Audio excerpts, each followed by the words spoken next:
One of the most common surgical procedures in the Ukrainian military hospitals on and behind the front lines right now is the amputation. According to the Wall Street Journal, amputations are necessary in about 10% of major injuries.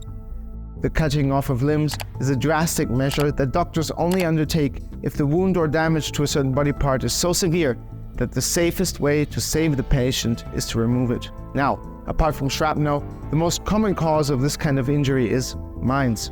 And this brings us to this week's topic. In 2023, Ukraine became the world's most mined country, with a contaminated area of at least 170,000 square kilometers.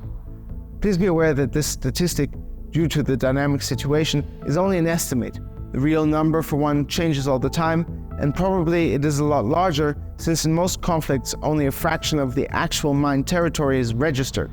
Most mines go unnoticed until someone steps on it, and then, sadly, it's already too late. What is a mine? Its deceitful nature, the surprise element, that is the underlying idea of a mine. A mine, and this is in very simple terms, as there are many different types, is an explosive weapon whose charge is detonated by a fuse. Mines are laid singly or as minefields in terrain, so landmines, or in water against ships and submarines. There are also limpet mines that are attached to ships or land vehicles and then detonated from a distance. Also, unexploded shells or rockets and missiles can have a similar effect, so that's an additional danger. A mine is essentially a booby trap, usually triggered by pressure, but in some cases also by tripwires, electronic sensors, or remote detonation. When laying mines, it is common to mix different types of mines so that, for example, mine-clearing tanks cannot safely drive into a field of anti-personnel mines, and in turn, human deminers cannot safely defuse anti-tank mines.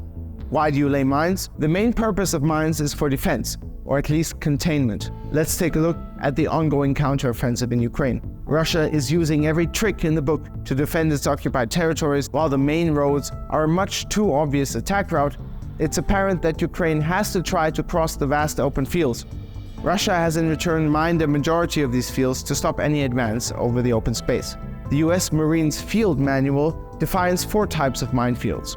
Protective minefields, employed to protect locations, soldiers, equipment, supplies, and facilities from enemy attacks. Tactical minefields, designed to influence an enemy's ability to maneuver and direct it into an area chosen by the defender to maximize his advantages. Nuisance minefields, intended to cause confusion amongst the enemy by disrupting, delaying, weakening, or destroying attacking and reserve forces. Phony minefields, by either camouflaging the location of real minefields, causing the enemy to be fearful of mines or waste time and resources dealing with them. This can be especially valuable if the enemy is already mine sensitive. Regardless of the type and how, laying mines is sadly very effective. Whether in Ukraine or any other countries suffering from armed conflict, mines especially pose a long-term threat to civilians, since most will remain hidden even long after the end of the active conflict. The most common anti-personnel mines deployed by Russia are the PFM-1, known otherwise as a butterfly mine. It weighs less than 40 grams and will typically not kill you, but cause nasty injuries. The POM-3 anti-personnel mine, another common Russian crime, does not need to be touched to detonate. It can be scattered by aircraft, rockets, or artillery, using a small parachute to land gently.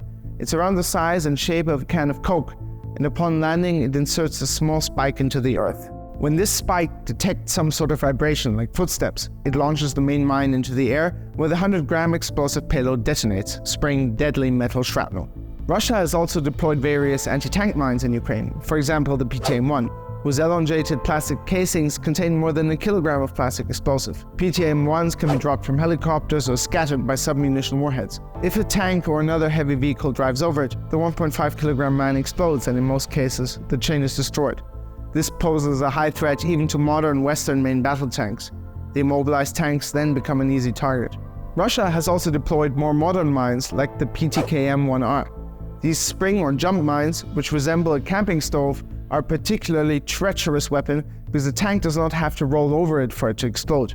It is supposed to be able to detect whether a tank, truck, or car is approaching, based on ground vibrations and acoustic patterns. In case of a tank, an explosive charge is fired, attacking the tank from above at its most vulnerable point.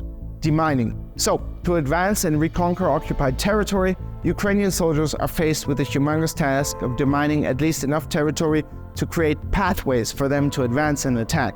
Often, during the counteroffensive, soldiers have to demine manually. Deminers, also called sappers, wade into minefields on foot and then clear a patch. As you can imagine, clearing mines under incoming enemy fire is especially difficult. Also, this method is not very effective if you want to clean areas or pathways large enough for tanks or infantry fighting vehicles. Therefore, both sides resort to so-called mine-clearing tanks for this purpose. These can basically cut a path in the battlefield through which attacking armored vehicles can advance. Tanks can also be fitted with chains that rotate and beat through minefields. Even more sophisticated and effective is the M58 mine-clearing line charge, a rocket-projected mine-clearing system which the USA has already supplied to Ukraine. The basic idea is the same as the Soviet-era UR-77, which is used by both sides in this war.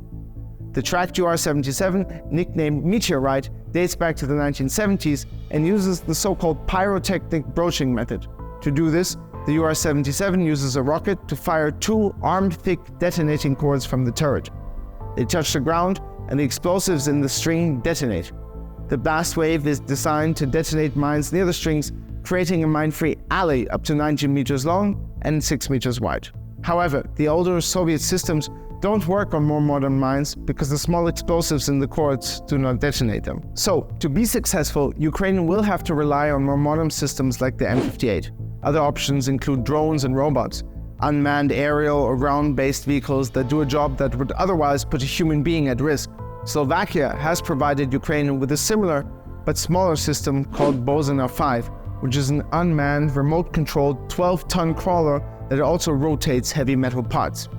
In any case, the demining of Ukraine's territory will take dozens, if not hundreds of years, endangering many more generations to come. This is the sad and true price of this war, and the more support Ukraine can get, either through modern demining equipment or foreign experts who are willing to participate and help, the better. That's all for this week. Thank you for watching Talking Tactics. Hit like and subscribe, and see you next week.